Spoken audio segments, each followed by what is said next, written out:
Hello, everyone. Thank you for joining us in this presentation by CI&T.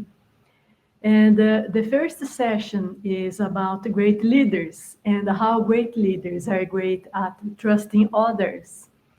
And it's all very much easier said than done, especially when the lives of thousands of people are at stake, and the destiny of nations as well.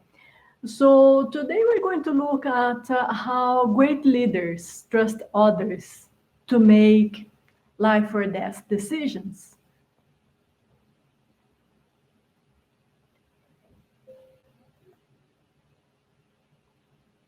Now, first of all, what is a decision? So how do people make decisions? When we think about decisions, we usually think about rational decision making. Things like we define a problem. For example, I wanted to buy a new car. I define the criteria for evaluation.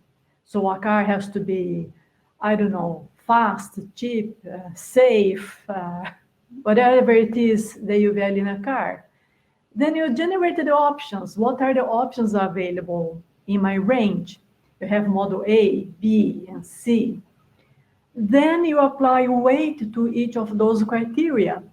Say model A is ranked 1 in safety, model B is ranked 2, and so on. And then you come up with a number, with a rank that tells you which car to buy. So that's very much straightforward. But what are the problems with rational decision making? Well, the rational brain is not as rational as we might think. For instance, it doesn't understand very well probability versus certainty. For example, if you go to the doctor and the doctor tells you you have a 50% chance of survival, you don't see yourself 50% healed. You see yourself 100% dead. It also doesn't deal well with mathematical outcome, which is probability versus impacto. That's what we do in risk analysis, in fact. For instance, if we are going to win the lottery, we'd rather win the lottery several months, but little, than proportionally more in a lump sum. We rationalize off our emotions, and that's exactly what I did when I wanted to buy a new car. I fiddled with the weights until the table gave me the car that I desired. So we rationalize our emotions. And so on. We don't pay attention to sample size, we mix cause and effect. And just simply, we don't have enough time, money, or information that we might desire to make decisions. We don't have the luxury. And there are many books that describe this in details. Dan Ariely, Daniel Safiro, Predictable Surprises, and Against the Gods, Black Swan is another one. Oops. Fooled by Randomness. So it might seem counterintuitive, but in fact, there's a lot of research that tells us how we really are not rational in as many aspects as we would like to think. So what other techniques do we have at our disposal to make decisions, for an individual to make decisions? We have heuristics. That's when we use a rule of thumb. We don't overthink. For instance, we make in a day about 5,000 decisions, and that's about eating alone. But we don't overthink. We just see whatever's in the fridge, what are the options, and pick one. And of course, there are great books by Kahneman the latest one, Fast and Slow. But he wrote many books earlier. That's one of his books written about a decade earlier. And then there's intuition. That's when you take decisions based on your experience. For example, it is said that nurses know when a patient is about to have a heart attack before the machinery in hospitals can tell us that. So all of those decision-making techniques or models have advantages and disadvantages. And that's just in one single person. Now, you can imagine how that comes into play when many individuals are together to make a decision,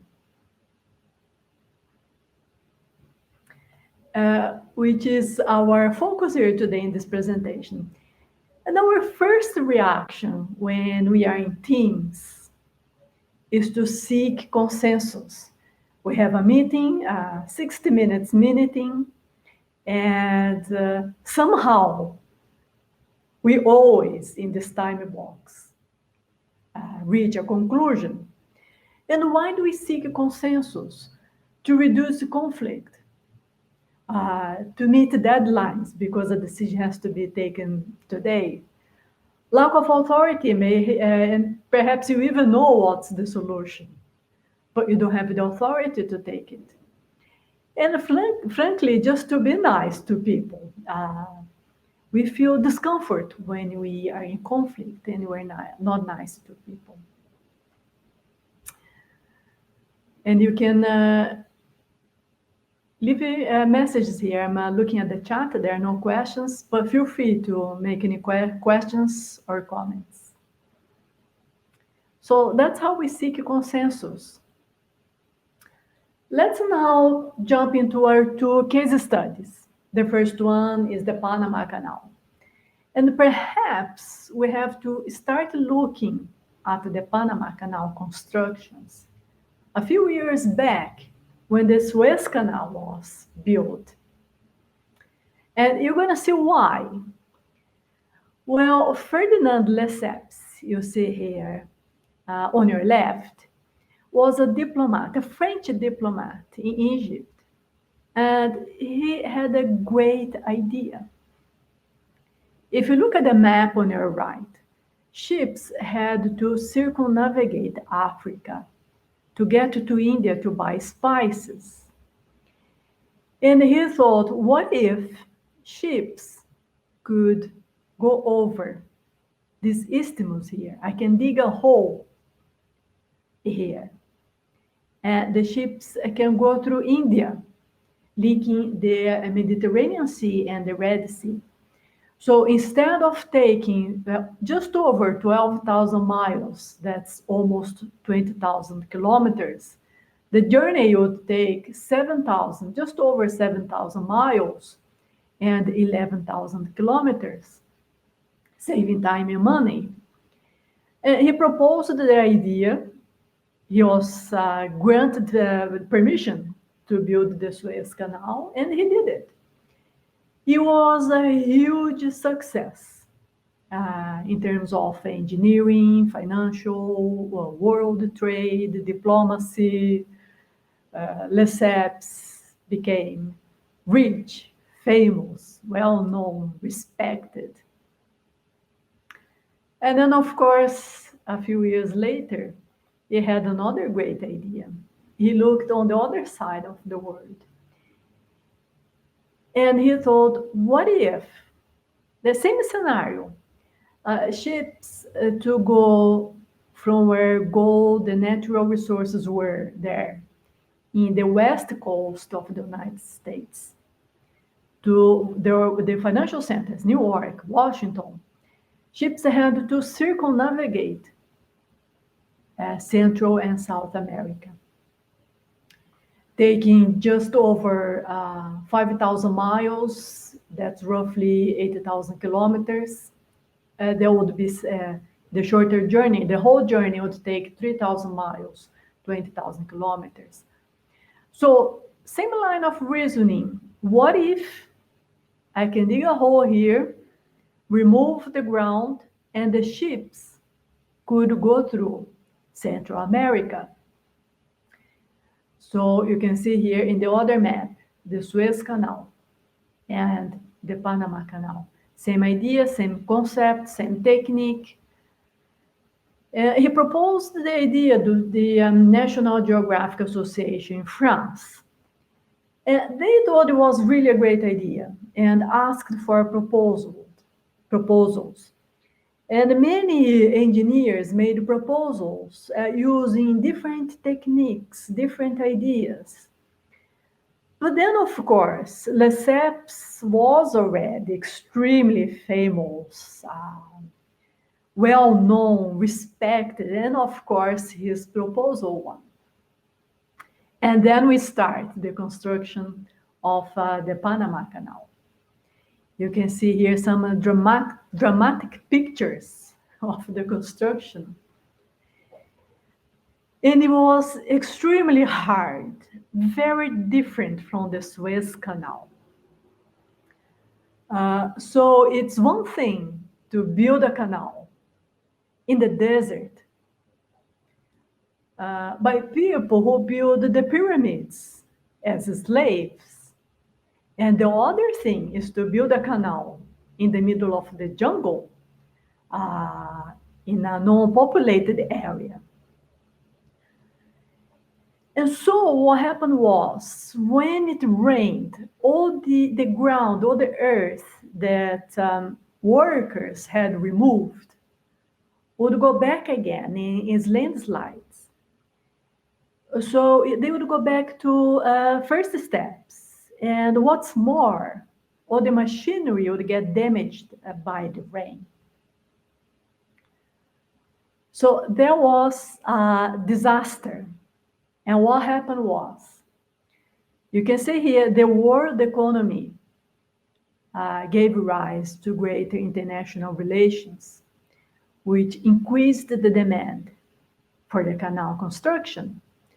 But as they destroyed the forests, it caused an environmental impact, which declined the health of workers.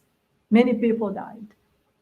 And then there was fewer human resources to work and less quality in the work.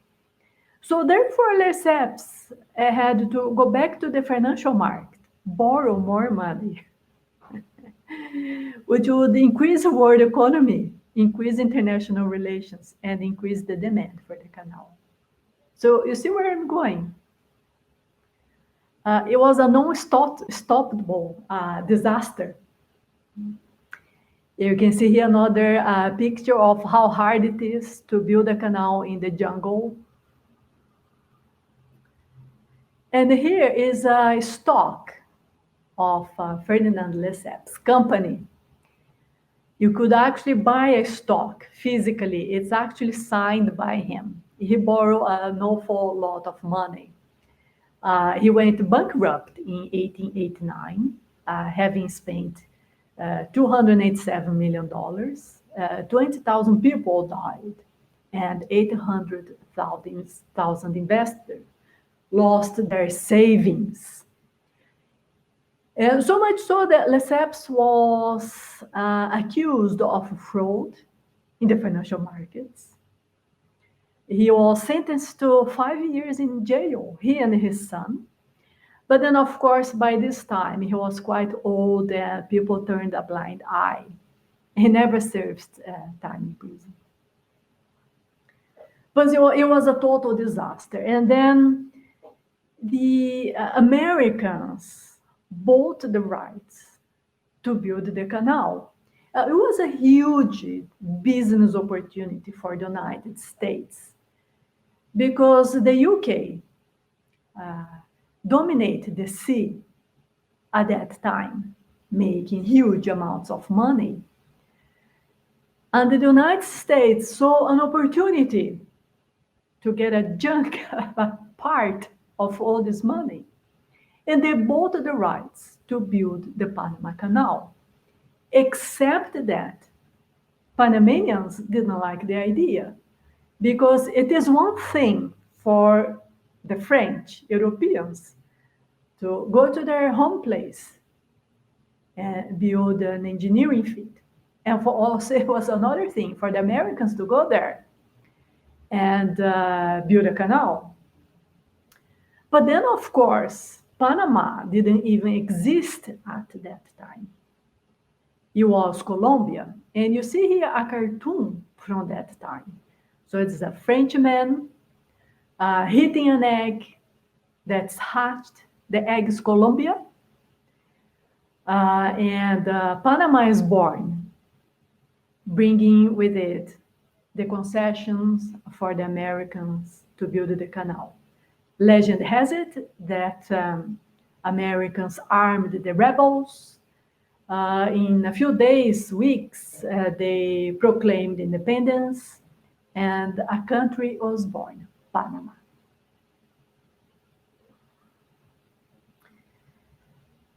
The United States appointed John as, let's say, the project manager, chief engineer.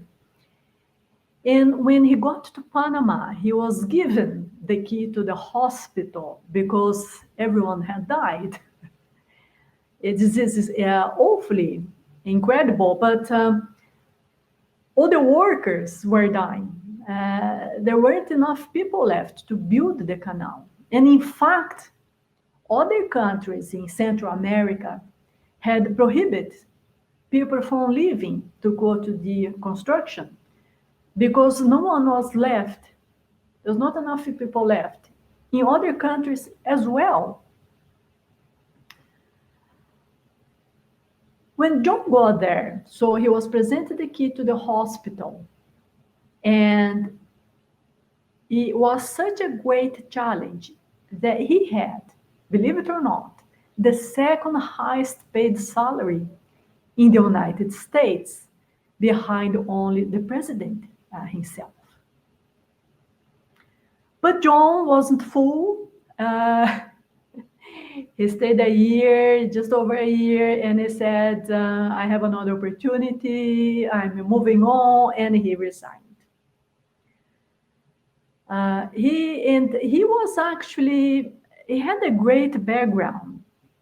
He had a great experience as an engineer. He had built railways before, which was a great thing, because I don't know if you realize that, but to build a canal, you have first to build a railway to take people and machinery to where the canal is, each day further ahead. People, machinery, food, and then to bring the debris back.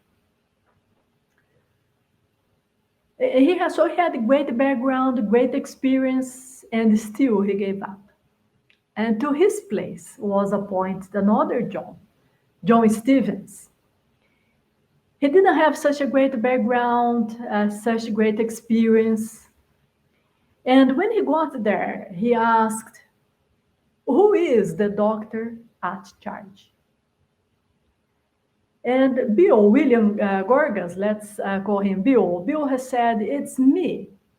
But the funny thing is, when Bill was appointed the doctor, he went to France. Of course, you eat croissant, you drink wine, and he said, I need to be here to do some research into the records of Lesseps company, lessons learned, if you will.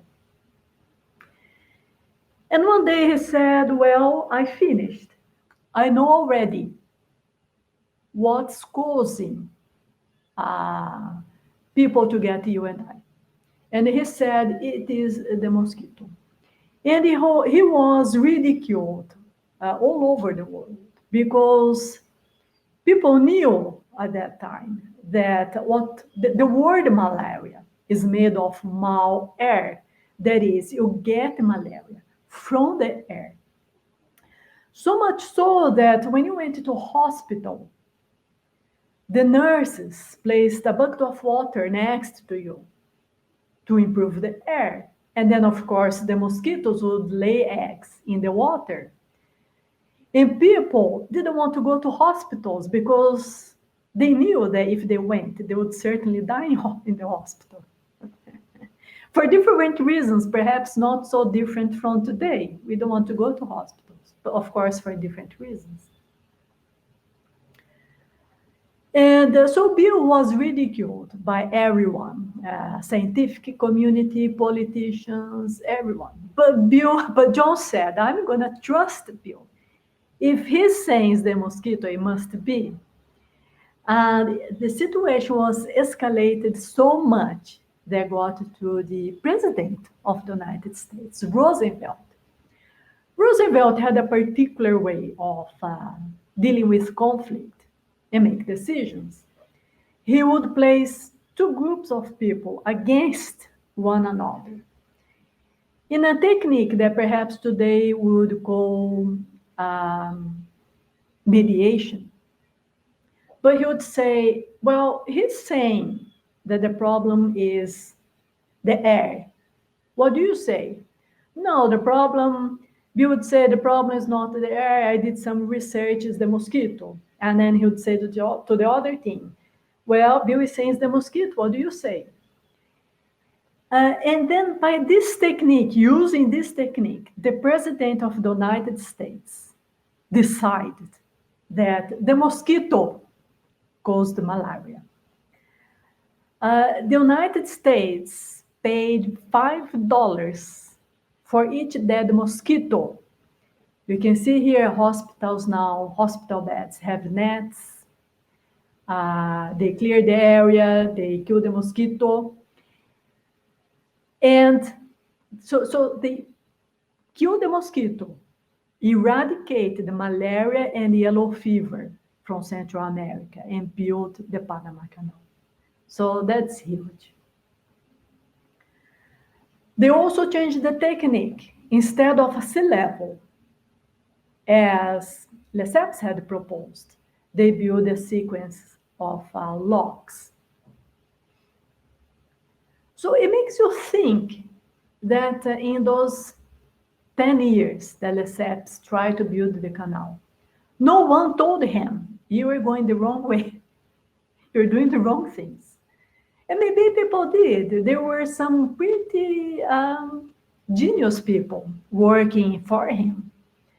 One of them was a guy who had previously built a gigantic structure where no one died. They finished 3 months before the deadline, and they had to invent techniques to build this tower. What today perhaps we'd call a lift or an elevator. And this guy is, of course, Gustav Eiffel, who built the Eiffel Tower. So an important, what we learn, or what I learned from this, is you must be able to trust people. Roosevelt opens the canal. There he is, 1914. And this is a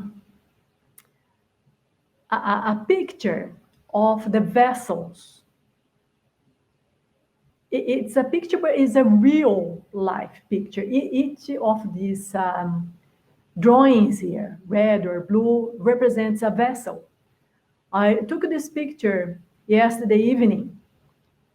And you see, signals are transmitted to GPS, to this place who collects the data and presents it visually to us. You can see how incredibly busy the area is. And even today, it represents 5% of trade. You can see cargo vessels, fishing vessels, and it is just so amazing. It doesn't cease to amaze me how busy this area is. And here's another picture of a ship going through the canal. And so that's the lesson I take, that you don't need to be very good, but you need to trust people who are.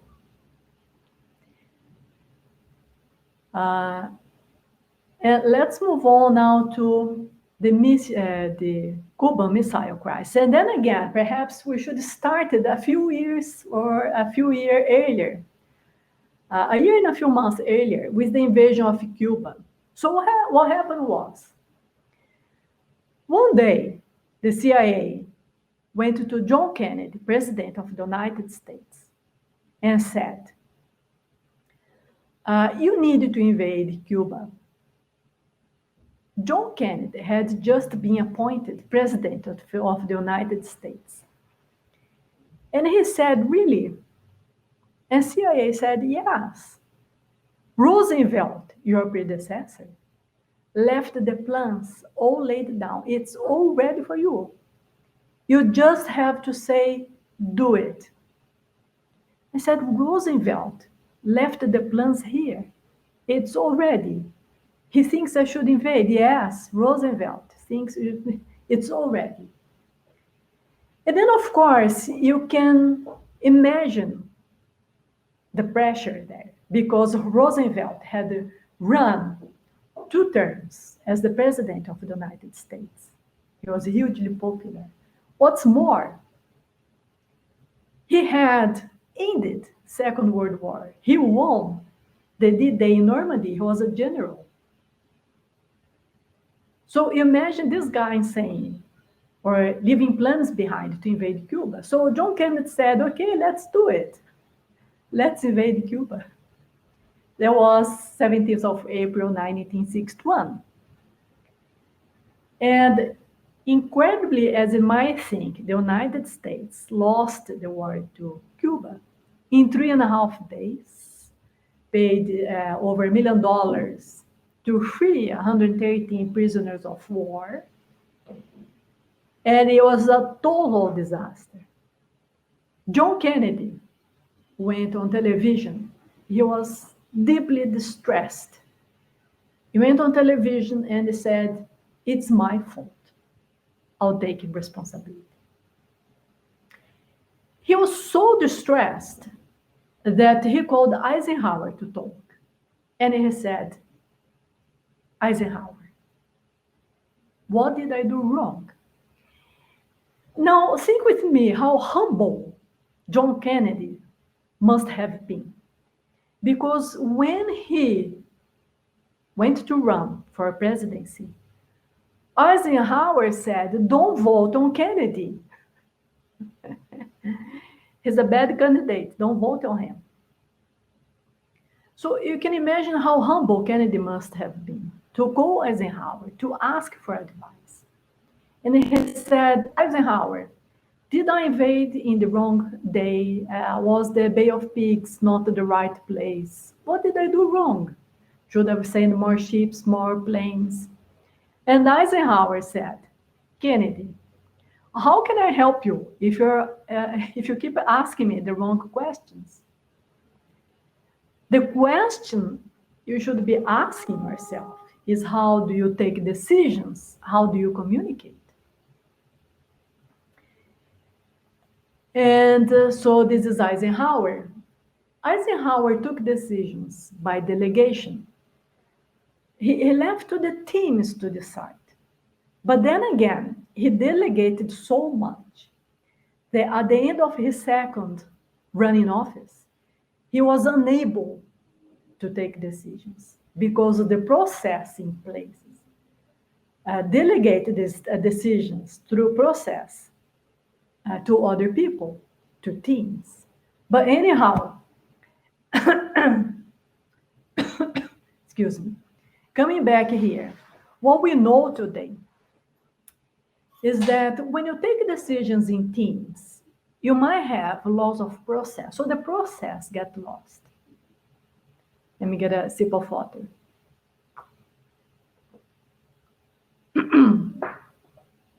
So there's a loss of process. How? Pressure not to disagree. Allegiance to the group, because you might voice an opinion that's going contrary to your friend's opinion. Dominance by few, tendency to follow colleagues. And information processing, information filter, so that from all the data available in the world, in your company, in your area, what is presented to the leader is the information already filtered by the way you want to present. So you sort of consciously or unconsciously manipulate the data. Group thinking, the same people control the meetings. Sounds familiar? People with the highest status speak first, so other people don't feel comfortable expressing their opinions, especially if they're against the leader's opinion or the opinion with the highest status. Meeting make official what was already decided before the meeting. And meetings are presentation of PowerPoints instead of a dialogue and debate. What are the symptoms? How do you know when you are going through the group thinking process?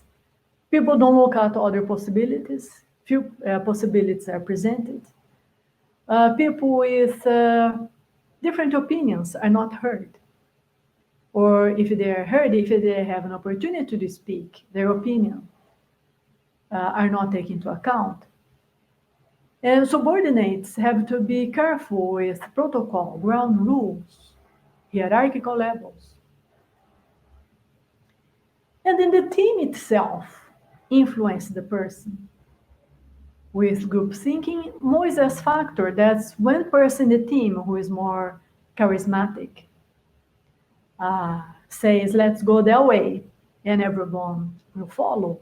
Cultural conformity, because you might not want to go against the culture of your country or company or family, whatever it is the decision is being taken. And biases towards risk or caution.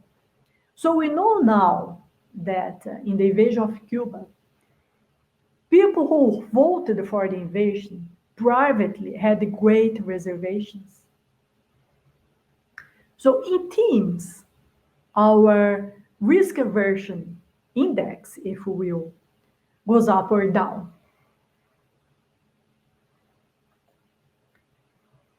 And framing is a great one.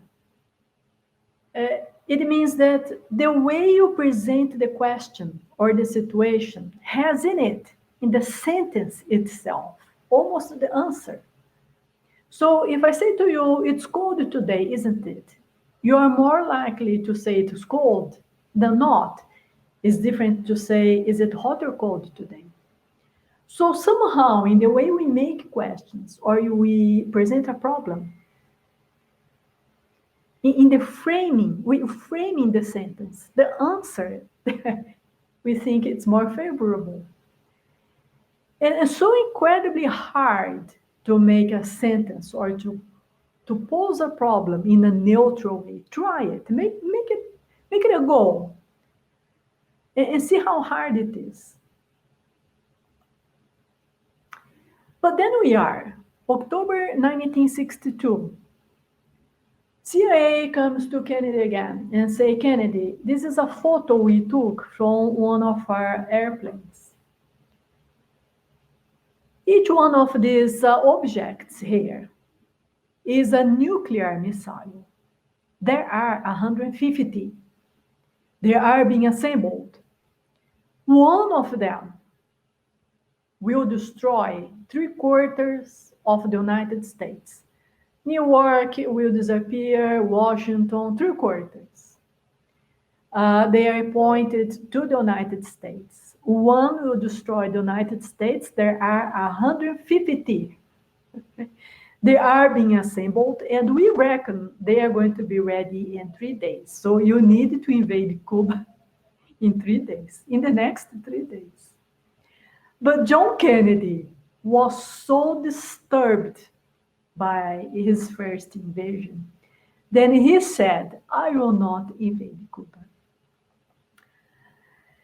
So this is the portrait of John Kennedy, and I like it very much, because when we think of John Kennedy, we think of this humanizer figure, party-going person, but there is another side of him.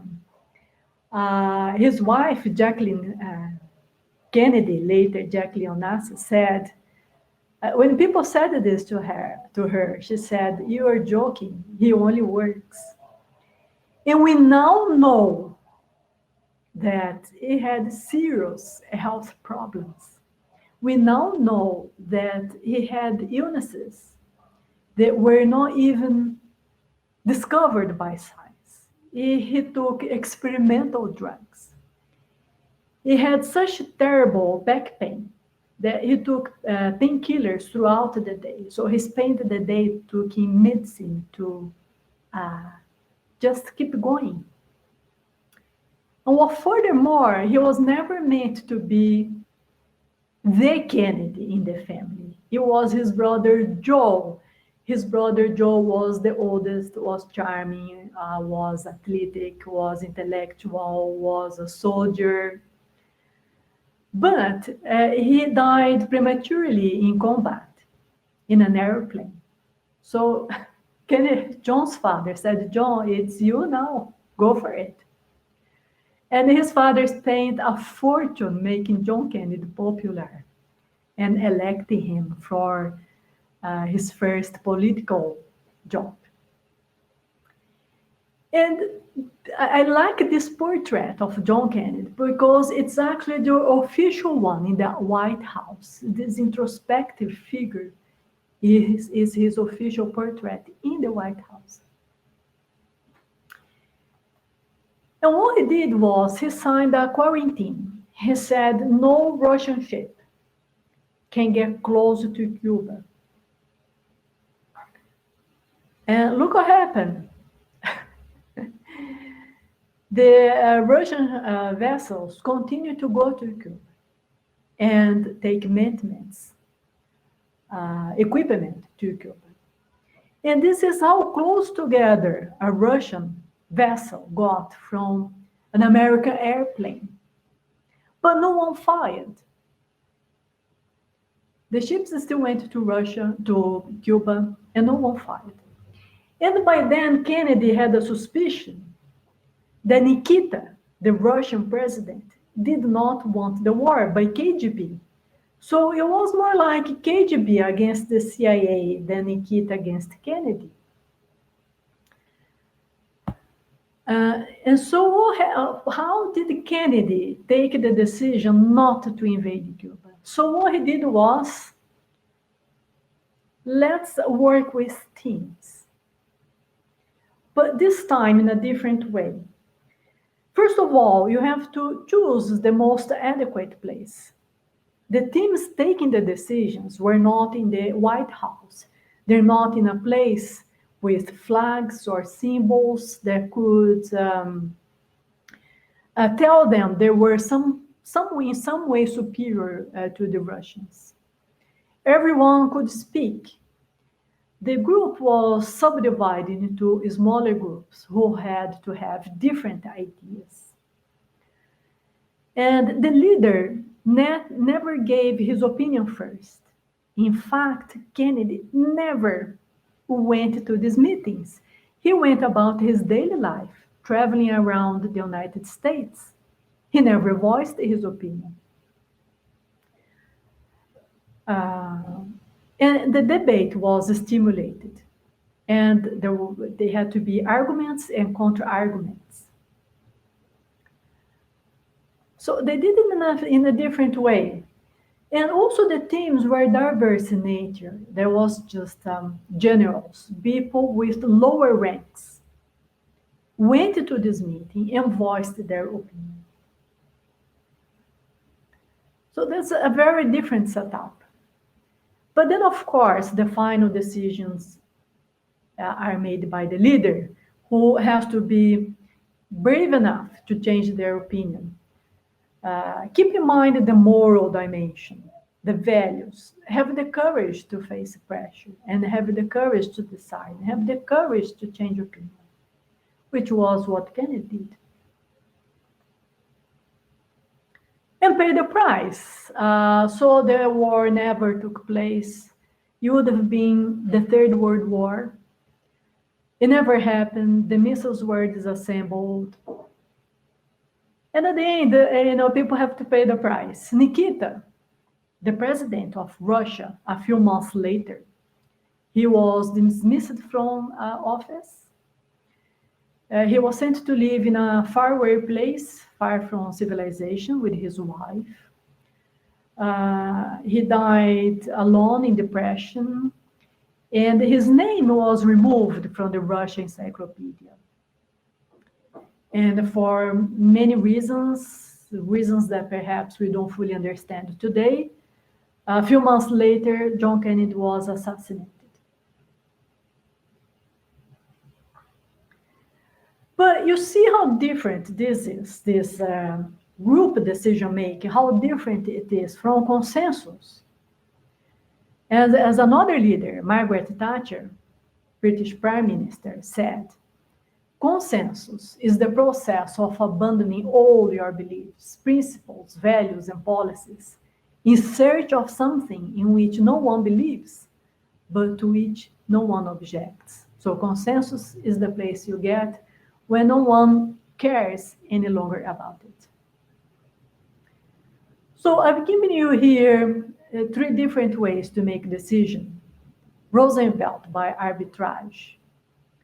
Eisenhower by teams, delegating to teams. And John Kennedy working through teams. And a little bit of a reflection here. Decide how you're going to take decisions, because a year from now, 2 years from now, and even later, people who work with you, they are going to remember you by the way you took a decision.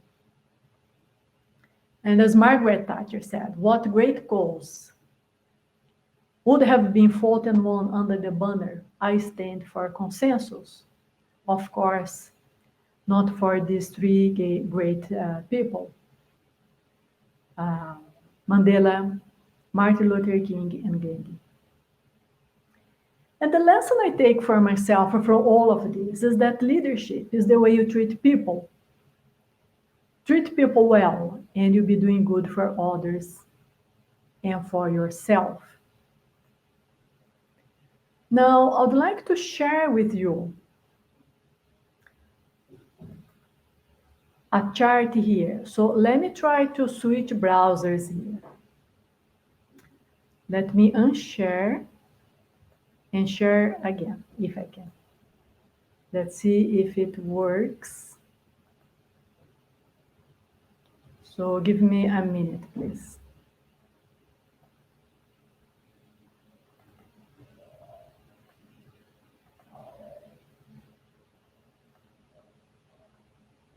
And hopefully you can see my screen here showing a map, a Google map. And if you're not, you can later on search it.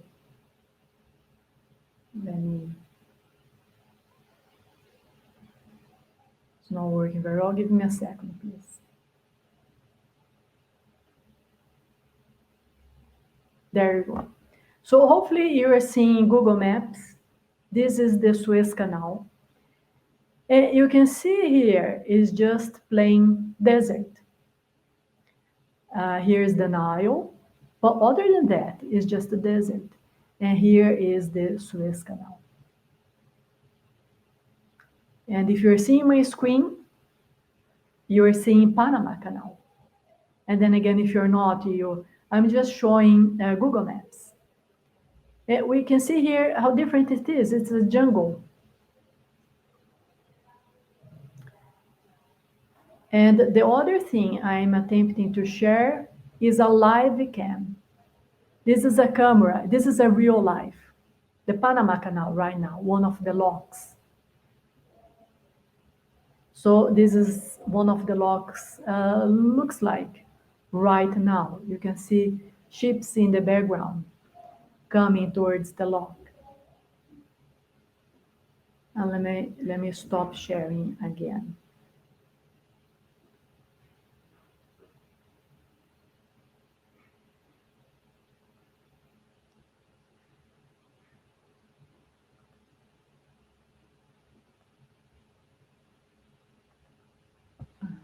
Let me see if I lost connection.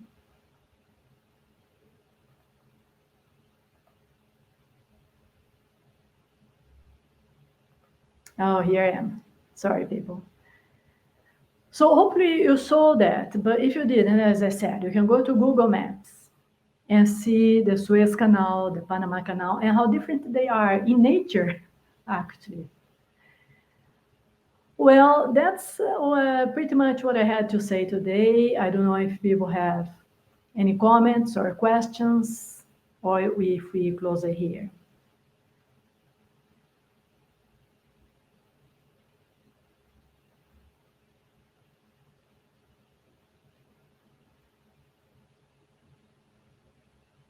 Well, if not, Daniel, I think we can call it a day. For me, at least, I know there are other presentations coming up. All right, everyone. Thank you very much.